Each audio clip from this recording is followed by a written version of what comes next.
Um, Say you are a realtor and you're located in the state of California. Let's just use that for an example.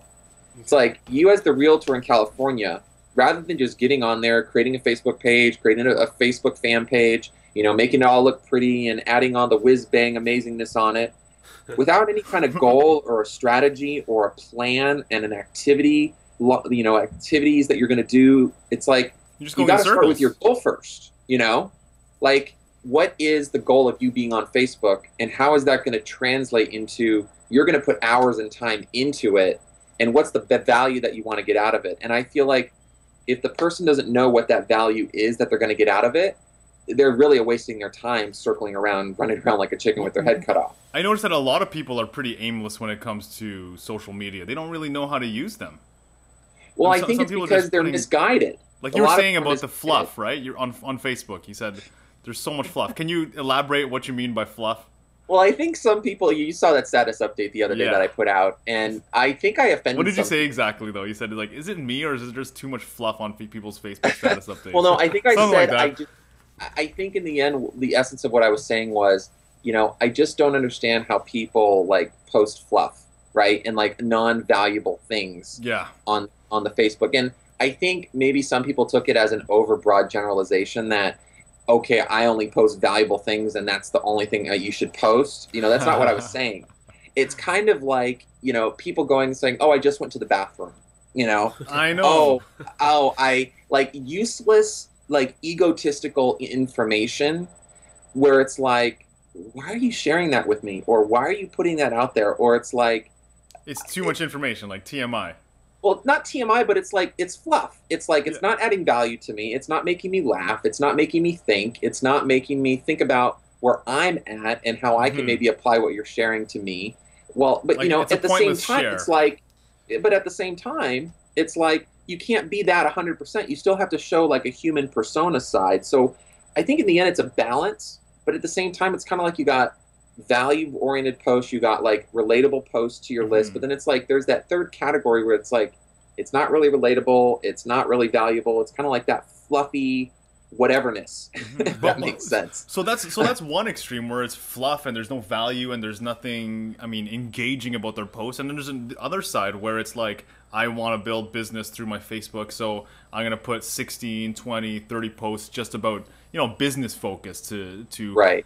establish my expertise, to show people, what I'm reading, share value and things like that. I mean, where does it become too much or I think in the end, there is, again, I'm going to go back to what I said earlier, that there is no one size fits all. And I think in the end, and I was thinking about this today actually, that when you spend time doing something, whether it's on Facebook or Twitter or whatever you want to do, it's kind of like, am I portraying myself the way I would want to push myself out there? And at the Mhm. same time, as the law of attraction, you get back what you send out. Mhm. Is what I'm attracting relating to what I'm putting out? It's like, is what I'm putting out resonating with who's connected to me?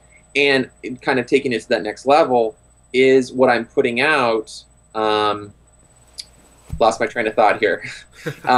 Like, Is I guess what I'm, you're more it's looking at like, the goal, right? yeah, it's kind of, it's like, is what I'm putting out attracting the people that I want to attract? And it's like, if you're putting yourself in your market's perspective, in your market's point of view, is like, are they looking at your updates and feeling and being those types of people that you want to interact with? Because it's Hmm. like people interact with people who they relate to, and it's like if I'm out there posting stuff on, weight loss, body transformation stuff, that kind of relates Which to we need to talk more leanstrongbody.com, about for sure. or, business building stuff, it's like that means I want to attract and talk to people that are passionate about that. So there's kind of both of those dynamics, and it's a messy thing because there's no that You get really brick, dirty in there, yeah. you know. And again, it goes back to what's your goal, what's your vision of what you see with it, and kind of painting that out, working backwards. Where it's like one of the things that I love about Robert Kiyosaki, I think it was in his book Rich Dad Poor Dad, which I read that my sophomore year in high school, and that changed the Wow. course of everything that I've That's ever early done. to read it. Yeah. Yeah, it's if anybody who's watching this right now has not read that, please read it. It's a classic. It's a classic. So I've read everything else that he's written, for the most part. But I think one of the big things that he says that I always kind of keep in the back of my head is, start from your dreams and work backwards. Whereas everybody's Yeah. always sitting at, where they are right now and thinking to themselves, okay, what do I need to do in order to get there and there? But yet They're their doing that as they're destination walking. isn't, it's kind of like their destination hasn't been really focused on, if that makes sense. Like it hasn't They have been nowhere they're going. They have no plan. exactly. Hmm. And it kind of going back to Robert's quote, start from that dream or that vision, and then go, okay, well, before I hit that dream, then what happens? And then before that happens, then what happens there? And it's kind of like you see the gap that you're in, and it's like the real work becomes, what do I have to do now in order to get to that next step that's going to get me closer to where I want to go? Totally. And that's just how I approach, whether it's stuff that I'm doing in social media, whether it's stuff when I'm building a site, whether it's something that I want to do from a body standpoint. I'm always in that space and really kind of sitting in that essence before any kind of real action is taken. Excellent. So you wanna put out good content, but you do want to you want to add your personality, make it a little bit personal, but not too much to the point where you're really just there's really nothing there, right? So right. It's kind of like there's no you gotta fluff. think. I would say, Chris, to kind of sum it up in a simple way, you got to think, is what I'm putting out A, in alignment with who I am, Damn, B, nice. doing and has the purpose to serve what it is I really want to accomplish. And then I think thirdly, is it engaging and is it interesting? Yeah. And I think if you Is it follow worth that, sharing? if you follow that framework, you can't go wrong. Yeah. But yet it's not like advice that you get on, fluffy posts that say, oh, just do XYZ and everything's going to be, rainbows and Everything's gonna be butterflies. great. Yeah.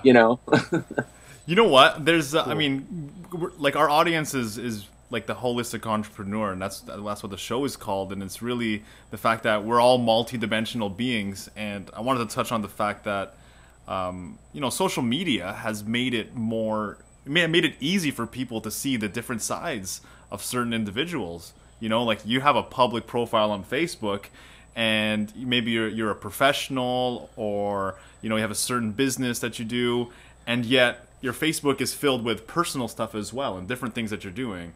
Whereas you could be on the phone with someone who's offering you a service, and you find them on Facebook and they're like plastered, getting wasted on Facebook. Like, so I mean, how do you feel about the lack of education or lack of literacy, and how that impacts an entrepreneur? Like, how do they be careful? How do they keep themselves protected from, or should they even worry about it? Should they just be fully themselves, right? I think in the end, it comes down to one word, and it's authenticity. If you are always being authentically true to yourself, you can never go wrong. You can't.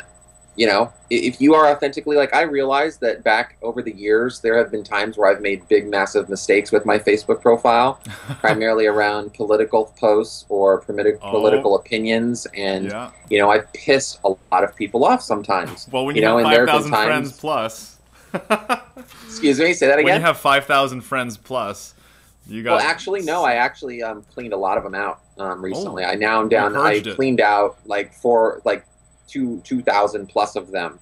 So I'm like down. I kind of did some major cleaning over the past 8-9 months.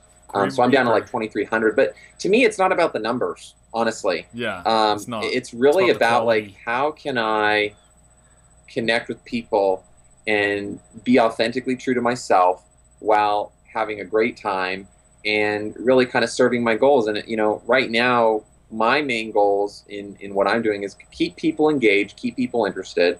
But at the same time, if you want to call my selfish goal right now, it's, build up my sites. I want to drive more visits